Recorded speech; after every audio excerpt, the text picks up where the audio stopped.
Hey, Kurt here. Today I'm going to show you how to change the chain on a Kawasaki Mojave, and I'm pretty sure it's the same for the Lakota too. So this is the first chain I've ever done, but it's not too hard, so I'll show you some tips and tricks.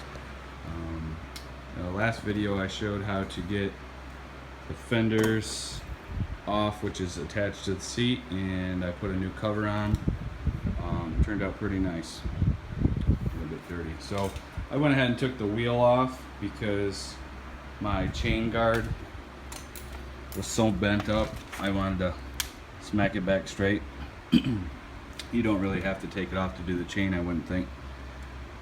So basically, first thing you want to do is get your 14 millimeter and take this bolt and this bolt out.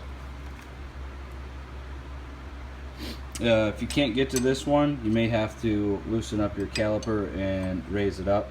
I had no problem doing it though. And once you do that, you'll be able to rock the axle forward and back.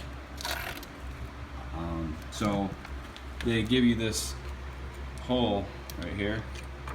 It goes all the way through front to back. Once you loosen these up, you're able to rock it forward and back. So if you see here, if I can see, you can go from the underside too. So if you move it forward or back, and this is my finished chain, so I'll just show you what it does. See how sloppy that is? Grab that, push it forward. I can't even move it. So basically, once you get these loosened up, you can take off your old chain, or you can take off the old chain first, it doesn't matter. But essentially, there's a master link that holds each end, this piece of the chain, to the other end. And what I had to do is I just took a screwdriver and bent that piece off, and I took this piece and this, and then this chain was able to come off. Then I just grabbed the chain, pulled it out. From there, I took the new chain, and it just took like a flathead screwdriver here, and slid the chain up here around the front sprocket. And as I got to about here, I'd take and spin it a little, and with another screwdriver kind of push it forward, spin, push it forward, spin, push it forward until I could get down here and grab it. Once I got down here, I pulled it through,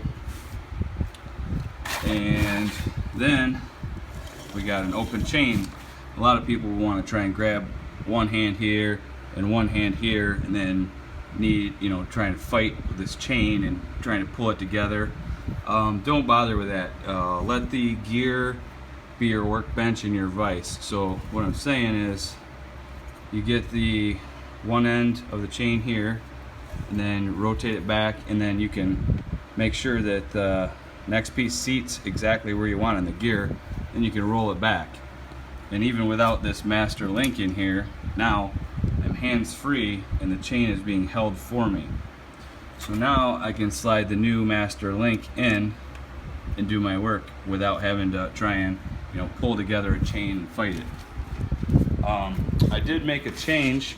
This original chain is a non O-ring chain, so you can see it's metal, metal, metal, metal, and that's kind of what they come with stock most of the time. I think I bought an O-ring chain, so you can see there's metal, then a rubber O-ring, and then metal, rubber O-ring.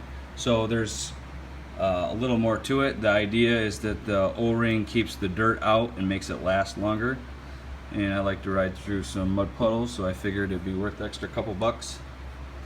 But anyway, that presents a problem of trying to squish this in enough to get your clip on. And they do sell little mini I guess they call them chain press tool, and it's just kind of like a little piece of metal with a screw that you tighten, which pinches one side, and then a screw pinches the other side, and you just go back and forth until it pulls it tight.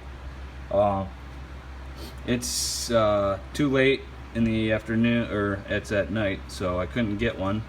And after I did this, you don't really need one. What I just got a couple of little pairs of channel locks here, or vice grips, I'm sorry, tiny ones like.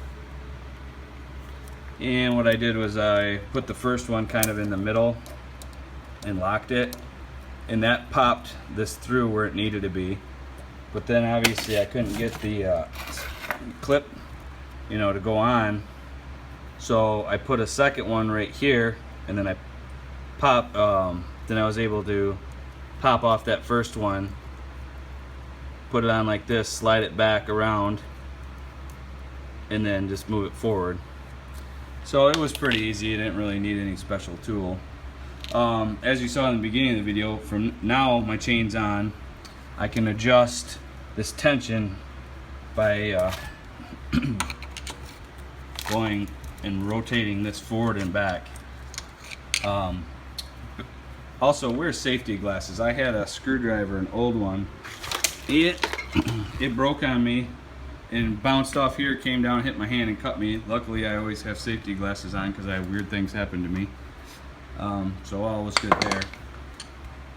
But oh, the last thing you'll need to know is you'll want to take a ruler and measure. It says basically just a smidgen over 1.5 inches to just under 2 inches is where you want your slack. So if you take and measure from right there to, oh, I can't even do it because I have it too tight. Hold on one second. Sorry, I'm filming this by myself if it's a little shaky. But there we go. Okay, so you'll want to measure from the bottom of the chain and then pull it up tight. So from the bottom to the bottom, and it'd be between 1.5 inches and 2 inches. So the 1.5 inches is too small, the 2 inches is too big. You want it kind of in between there. So maybe like 1.75 inch movement. It's perfect. And then once you get that right where you need it, you'll just throw your 2 bolts back on, tighten them up, and you're good to go. I couldn't really get this to move further than about like this much, maybe 45 degrees, because this is like an egg shape or a cam. So when it rotates, that's why it's moving it forward.